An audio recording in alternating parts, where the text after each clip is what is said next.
Good evening, Facebook Live. This is Mike George coming at you live from the Old Town East in Columbus, Ohio, on this quite rainy hump day evening, Wednesday, the 6th of June, 2024, at around 9 o'clock p.m. Eastern Daylight Time here in Columbus. Well, this is one of those few rare occasions when I do a Facebook Live and it's not a beautiful day outside. So I figured, you know, when I was based upon all the previous broadcasts that I was sort of reviewing, in which I was sort of basking and sort of taking the wonderful weather that we seem to always have for granted, I figured, when I saw this rain coming and kind of putting a little bit of a delay in my evening with regards to my venture over up to the campus area, I figured, why not waste some more time on Facebook Live. But nonetheless, just because it's rainy and shitty outside doesn't mean that it's still not beautiful out here nonetheless. Beautiful to look at, but not necessarily to bask in, however. Especially when you account for all the water on the ground, all the potential hazards of some blowhard kicking back some water when he accelerates too hard in his car and getting me all wet and shit, you know. So figured, I'm a lady. I don't have time for any of that nonsense. So I'm just gonna stay here and I don't know, just aimlessly wander, I guess, like much like I have been doing for what seems like the last oof couple years of existence in my life. I don't know. I'm just reaching this sort. This has been a weird. This has been a weird week. I don't know if it just. There's just a lot of times that come up when I think the sort of I don't know where the little joys and and let's be honest, the weed, a little bit of weed every so often, when all those little things all those little coping mechanisms that I've been using to sort of paper over my really kind of empty life right now these days is there's kind of these times when those when the sugar coating that I've been so diligent about applying to my shitty ass life these days has just kind of you know where the shittiness kind of just peeks through, where the shit peeks through the icing, and it's days like that I just kind of and then I'm realizing whenever I feel what at first seems like a randomly down day, I think it's just that the dream, the illusion, the whatever you want to call it, the veil that I've made for myself to hide all the sadness out of my conscious is, I don't know. This has been one of those days, I guess. Mm, yeah, and then I've been feeling kind of down lately, to be honest.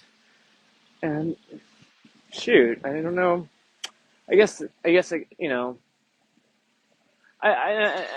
have been, I don't take, I have to take a little bit of responsibility for it. I know, there's reasons, and that's, I guess the good news of the situation of my downness. At least there's a rational explanation for it.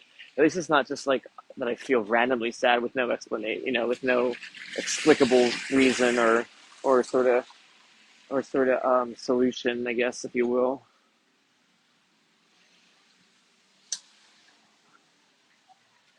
But yeah, it's just been, yeah, gosh.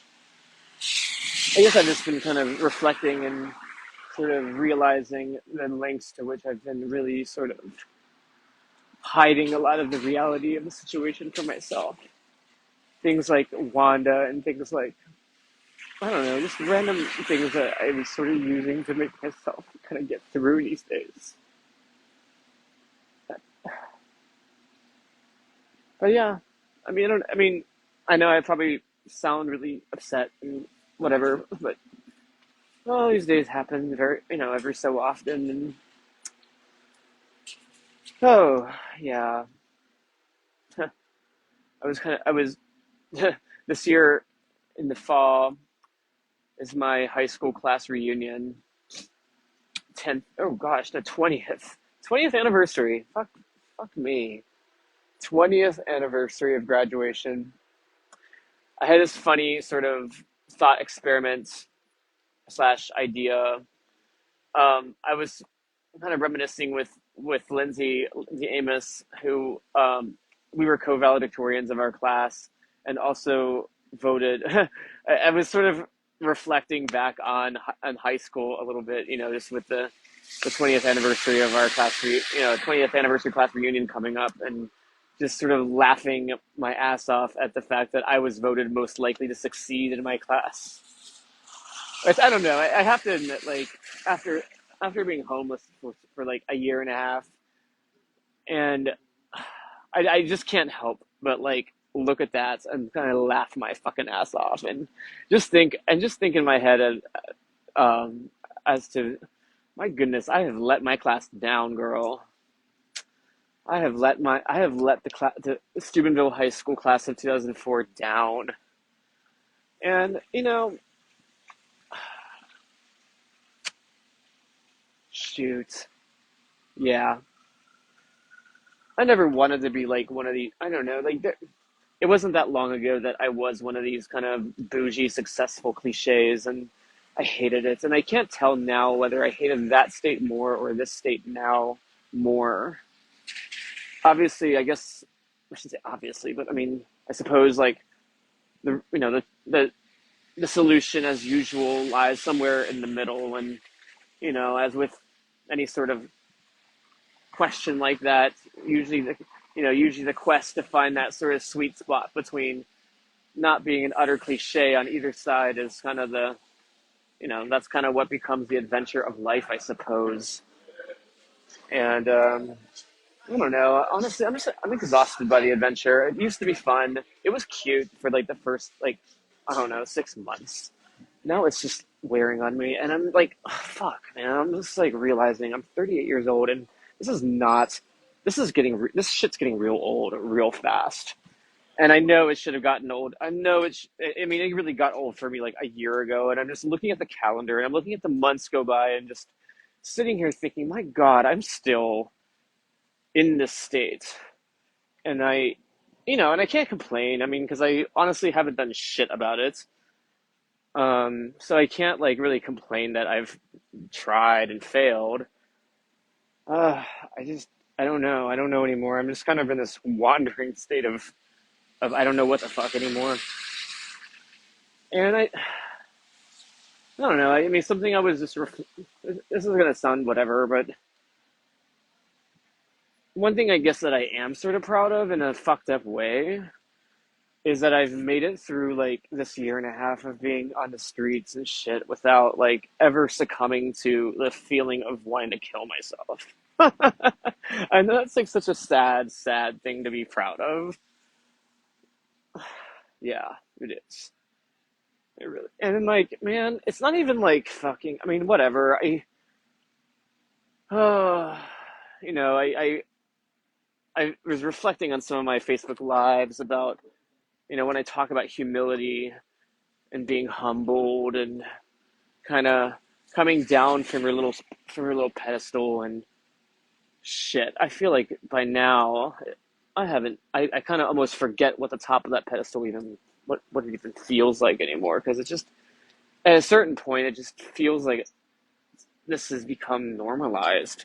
The whole like life of having no money, no job, what feels like it many times, no friends, no no no family in my life. Fucks it, for sure. Um, and man, like it sucks. I mean, I didn't want this. This is not what I wanted for myself. I mean, yes, I wanted a small taste of life on the streets, just to kind of I don't know, just to kind of be able to relate to everyday people, I guess. If I ever, well, when I do, or if I do, or whatever the fuck I anymore, run for public officer, I mean, and find myself in some prominent position. But fuck, man, how can I even like speculate on such like childhood ambitions and dreams when this is where I'm at now? It's pretty much kind of what I feel. Um, I don't know. It's weird. Like I think I think a sick part of me kind of likes sort of the adventure of it all and sort of the lack of obligation of it all and sort of I guess sort of running away from the things that used to stress me out when I was a young professional and had commitments and had obligations and stuff. So, what otherwise known as adulting. And I don't know, I'm really trying to sort of break down what it is that, like I said, like I've just been I've been just so jaded. I've been really, yeah, I don't know. I can't think of any word to describe it. I've been in a really kind of I can't even just say a rut. I guess a rut in in a sort of deep cutting way, I suppose. Now, as usual, here. I am spilling out my guts to you all and laying my vulnerable self to you all, and in what I'm sure will be some sort of fool's. You know, I, I know it's foolish of me to like lay myself out like this on a public Facebook post. There was always part of me that thought there was something virtuous about making myself vulnerable in public on a public Facebook feed. Um, for much the same reason I would write my live journal entries and make them public. For the notion that, well, maybe just in case one of you guys was going through some of these terrible fucking things, that maybe at least you could, that at least there was some small solace in knowing that you weren't alone out there and that I have to go through some of this bullshit too. But I'm just tired of it because it often feels that like, I don't know. It often feels like why the fuck did I even do this to myself? I guess like why the fuck did I even like step down from the comforts and trappings of bougie ass professional life? Like why did I do that? What what I mean, why did I do that? You know, because it's just I really I kept kind of holding on to the I kind of kept holding on to the fucking notion that like somehow at the end of this whole like thing, when I do get back to making like the type of salary that I should be making as a master's degree engineer at 38 years old and whatnot, that I don't know, like that somehow this year or year and a half like sabbatical, if you will have somehow been worth it. But I don't think it's gonna. I don't. The longer this fucking thing persists, and the longer I kind of the longer that I sort of like kind of keep myself in this rut, the more distant that kind of feels to me, and the more it starts to feel like, God damn, I was, the more I feel sort of like I'm just being delusional, and I can't tell anymore. Like, I mean, shoot, reality is just it's such a weird it's been such a weird thing for me because I've had some of my even my closest sort of trusted friends like basically call me delusional and basically just take without any regard for like what the fuck I've been working on and basically just trash it. Just because I'm not working in my like full-time engineering shit. And I've gotten like I can see it and like these people are too I think a very, very, very few of them have been honest with me enough to sort of say it out loud. And to be fair, I think the ones that have said it out loud are people I just don't talk to anymore. I guess for that reason. Again, maybe because I'm being delusional again. I don't know. But it's just it's been a lonely thing. It's been a lonely existence here. And like I don't know anymore if like it was worse or if it's better being like on the streets in Columbus where where I have a bunch of friends that like have been kind of radio silent despite being like blocks away from me, or if it was better to be in New Orleans where I didn't know anybody and didn't like I don't know anymore. Like is it better to like have silence from your friends or silence from strangers, I guess, really. That's kind of what it feels. And fuck, it's just frustrating because I remember being like, I don't know, I just remember when I was a kid and like promising myself that like I wasn't gonna be in a situation where I felt this lonely because like by now I wanted to have a family and by now I wanted to have a partner and by now I wanted to have like sort of a posse. Uh, and I just don't have any of that. Like whatever. I mean, say what you will about the fucks that I have left to give anymore about it all. I really just I have checked out, and I don't know, not anymore. I mean, I almost kind of feel like I'm checking out of this Facebook Live update in the same way because I'm just realizing that like once again, almost metaphorically, here I am just spilling my guts into an empty fucking void. Except for Brianne Conlon. Hi, Brianne. Thank you for comment. Thank you for your comment. Thank you for like at least just saying that. Thank you.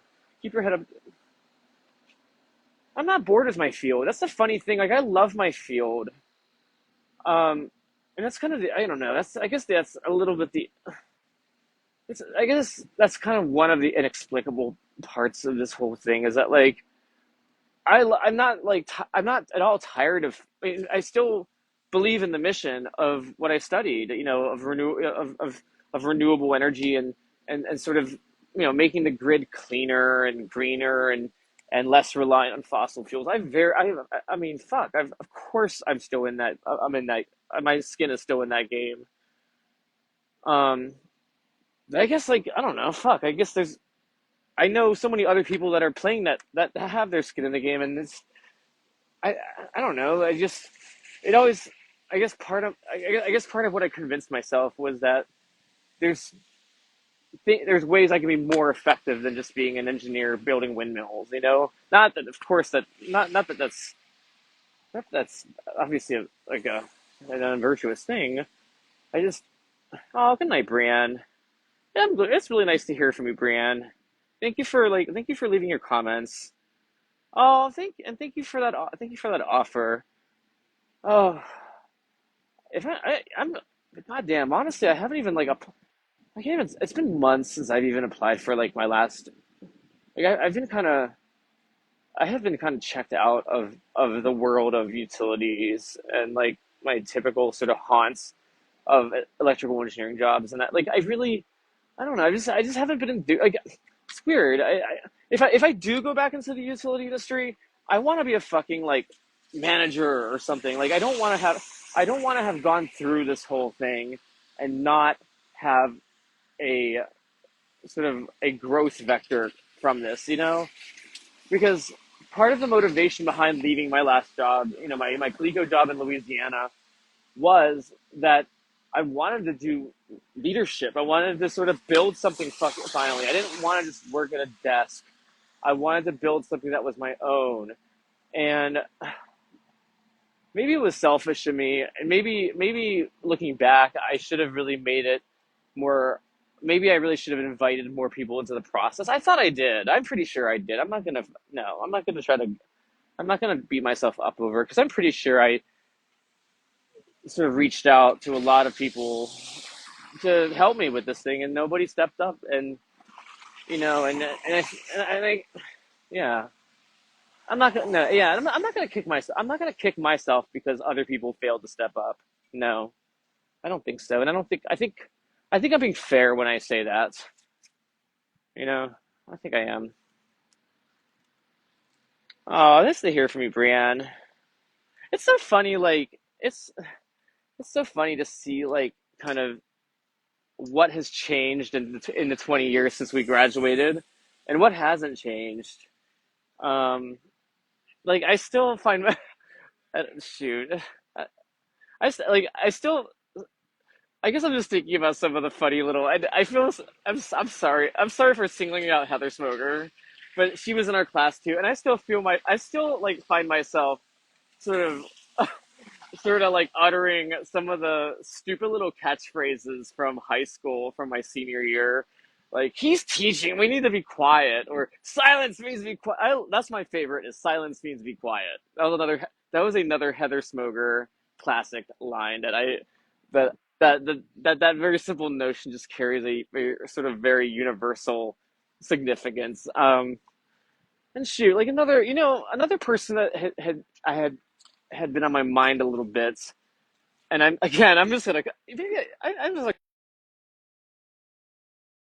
live thing if I want to induce some more participation, I guess is I gotta just start calling people. I gotta start. Yes, yes. But something, and I was kind of thinking one of there was a comment from several months ago when I was kind of feeling down that I got from Madame Ferrier, my French teacher, and it it hit me, and it was a really really nice comment. Um, in fact, I do need to go back and reply to it. I've been meaning to, and just haven't been in this sort of headspace to do that. Um, no, we didn't get fucking old, Brienne. Let me tell you, Brienne, we are not old. We are seasoned. Big difference, all right? We are seasoned.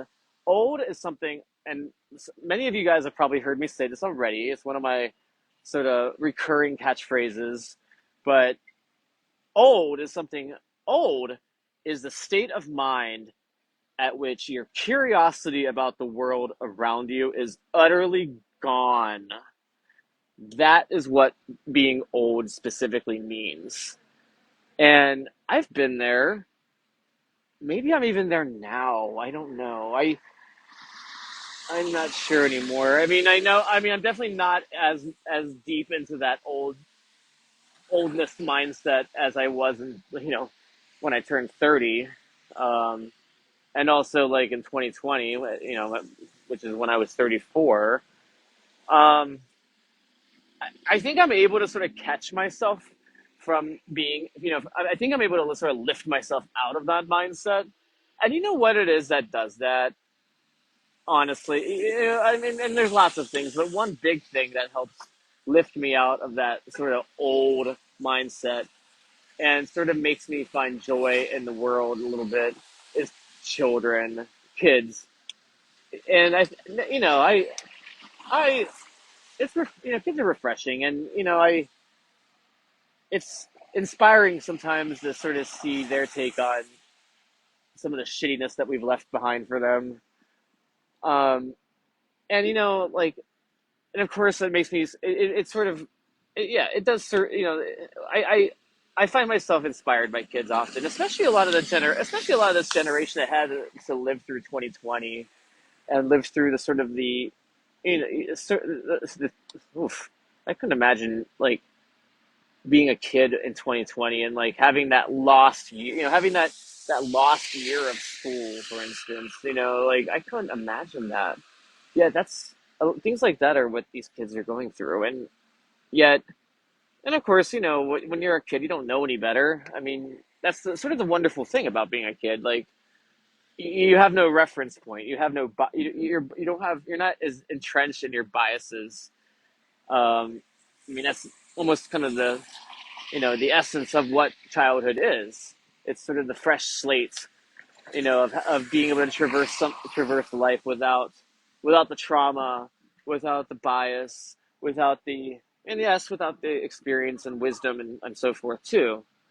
Um, and I often think of the Miss Frizzle line of the thing that she used to say when they would go on when they would embark on that particular episode's little adventure.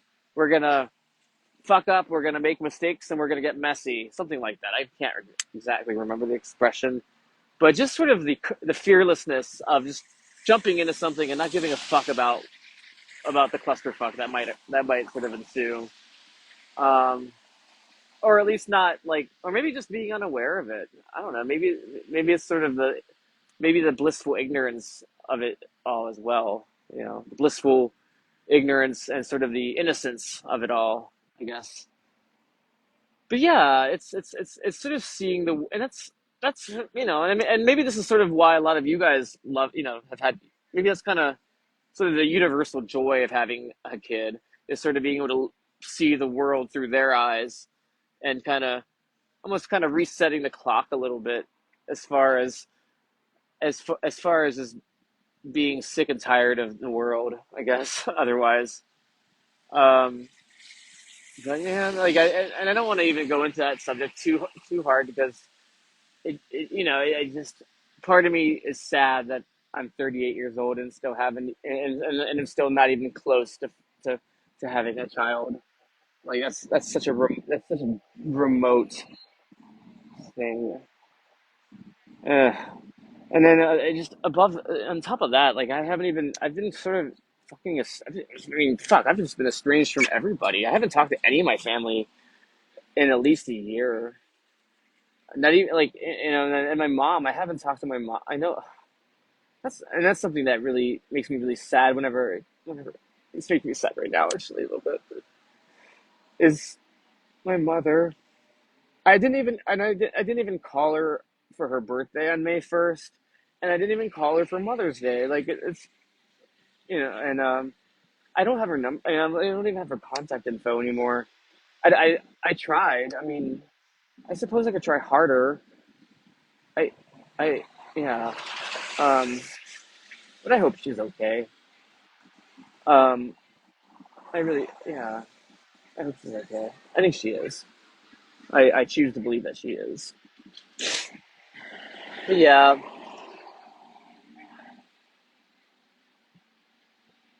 yeah.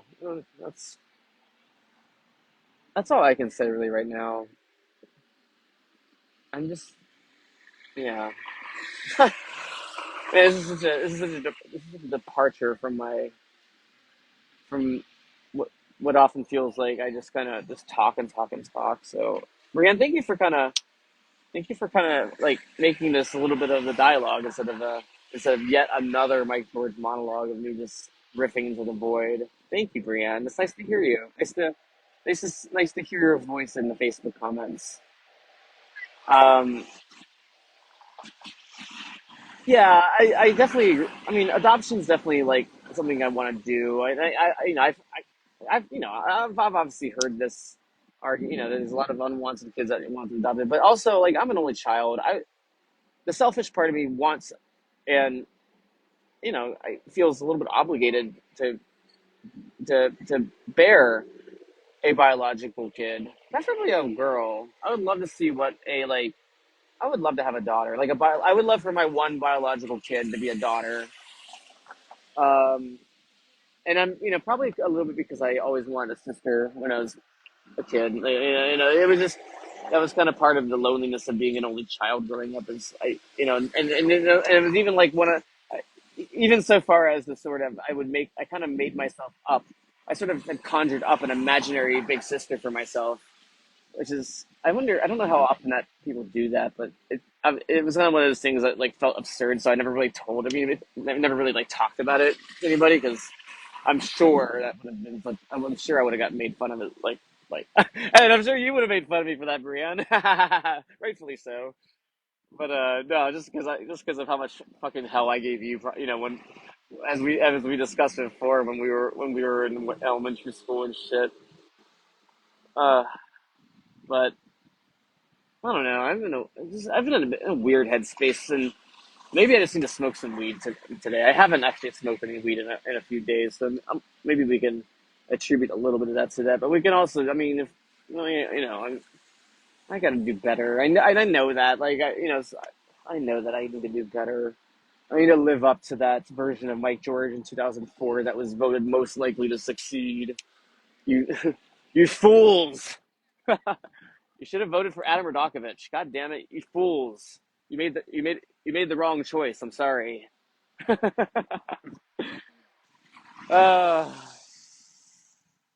but damn it, I tell you what. Like something I promised myself I would do when I finally do get out of this fucking rut or whatever the fuck this is you want to call it, is that I want to take a lot of the anger that I have manifested. Like I don't know, when you live in the when you live in like, kind of living on street level, obviously it makes change in perspective and blah blah blah. But there are certain things I think that I just Yeah, I guess I'm kind of just in a way I'm almost kind of channeling the woke concept in a way of sort of living through the shoes, well, the rapidly deteriorating shoes and the wet, disgusting shoes of those on the street, and kind of, I don't know, something I always wanted to take away from this, what I'm calling my sabbatical at the end of this whole, whatever you want to call this past year and a half of pennilessness and houselessness and so forth, is I wanted to take with me out of this some of the intensity, because let's I think I really have grown as, there are lots of things that have grown in me, I think, that have been born from this last year and a half, as well as the time, as well as the time I was in Portland on the street, and I don't know, I guess I try to, I want this to sort of matter in the end. I don't want to have gone through this and and to have made these, like, and to have fallen from the fucking, to have fallen from whatever pedestal, I guess pedestal we'll keep calling it. I hate it. I don't like that term. I guess it just sounds a little bit elitist. But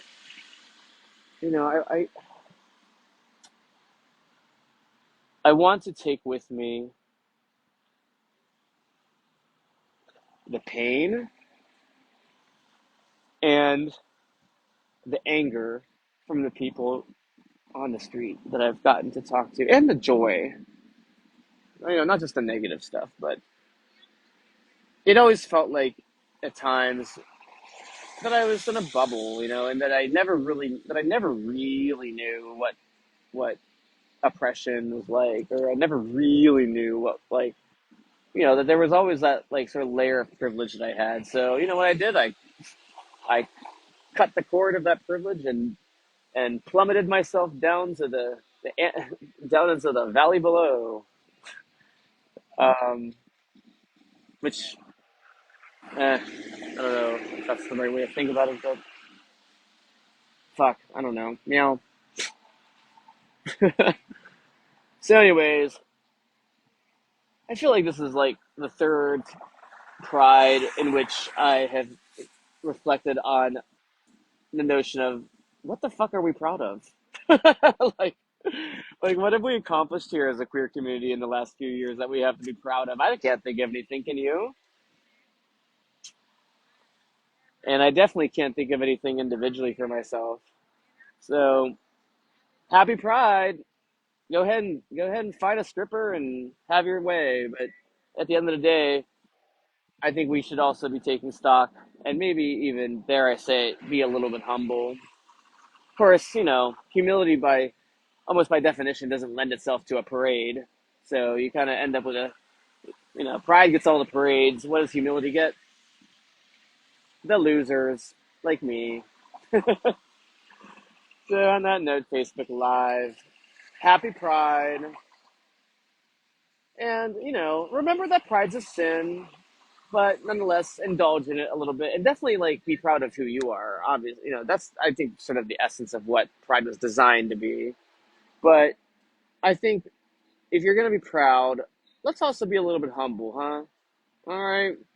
And by that I mean, like, listen a little bit. Like, it's not just about you, and but it's somewhat, it's a little bit about you. So I mean, don't beat yourself up either. But like, also, let's be humble. Let's listen. Let's like stand up for other people too, because I think the thing that I don't know. I guess the sort of my big soapbox with what kind of rails against pride and rails against identity politics in general is that it divides us, I think. I mean, when we make everything about us, we're not standing up for others. And when we don't stand up for others, when we don't come together in solidarity with other people that need our solidarity, then we just become a fractured, it's kind of like what's going on with this country on a broad scale. I mean, everybody wants to sort of retreat into their labels. Everybody wants to sort of, like, put themselves in a box and a label, and, like, and wave a flag around for it, like, and we can't even agree on what the fuck the pride flag is anymore, for fuck's sake. So, like, there's that. And then that's only there's only a metaphor for kind of what's wrong in this country. is that everybody wants their own color. Everybody wants everybody wants to be special. And there's nothing wrong with that. I mean, Mr. Rogers said it best when he says, "You are special."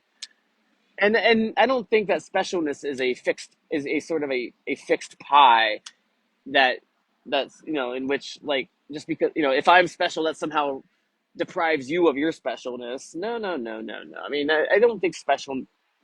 I mean, now, granted, I guess there is a finite level of attention span, so we kind of have to separate being special versus your need for attention of being special. Sort of the attention and the reward of being special. There's a little bit of a difference, and that's something I'm kind of realizing as well. Um, so yeah, be proud, be good, be kind, and rewind. And I'm sorry, that was a Blockbuster reference. Nobody even remembers what Blockbuster is. I'm old again. But now I'm trying to get the fuck off of this Facebook Live with a somewhat positive note. Actually, I already feel better. I mean, believe it or not, Brienne, this little this little dialogue between me and you has actually helped me a little bit. So thank you. And yeah, I guess as we take stock, as with regards to what necessarily we are proud of, which I still haven't been given an answer on that. Um, yeah, I will invite you guys to be proud of who you are, but also, like, as I said, stand up for people, stand up for your friends, like stand up for the people that need the pride that we have been abundantly kind of hogging up. You know, gay men, I'm looking at you, cis gay men. I think by now we are by now I think by now it's clear that sort of we are now sort of the, I don't want to say the oppressors, but like kind of the sort of, now we're the market. We're sort of the dominant market. Like, we're not the ones that we no longer get to bitch about not being able to marry, or being beheaded because if our father finds us jerking off with a guy. um like that that burden is now for them, I think, in many ways, onto the trans folks. And I have to say, like, one thing that really bothers me in the queer community is a lot of the gay men who just don't empathize with trans folks. I don't understand why it's hard to understand, like, the struggle that a lot of trans folks go through with their gender identity. And I don't understand, like, why I have to educate, like, gay men on what, like, gender, the difference between gender and sexuality and sex. Like, haven't we been through this, like, already? Like, when we were coming out, when we were trying to sort of convince society to accept us. Like, haven't we been through this already? How the fuck are we, like, missing the lesson on when it comes to trans folks? Like, why is it so hard to stand up for these folks? Like, it's not fucking rocket science, okay? Just do your homework a little bit and empathize a little bit. Like, just get your head out of your ass a little bit. And, like, again, let's not focus on our identities and our labels. Let's focus on, like, solidarity a little bit. Like, let's actually try to unite a little bit as a community, not just obsess over our labels of and how many colors on the fucking flag there are. Jesus fuck. Like, just let's just come together a little bit, please. All right. On that note, Facebook Live, this has been Mike George. Happy Pride, and take care of yourselves and take care of somebody else. And, like, seriously, guys, stand up for these trans folks. Like, they need us, all right? And just as we needed our straight allies when we were going through a lot of the bullshit back in 2004 with gay marriage and George W. Bush and shit. Like, let's pay it forward a little bit, shall we? All right, bye.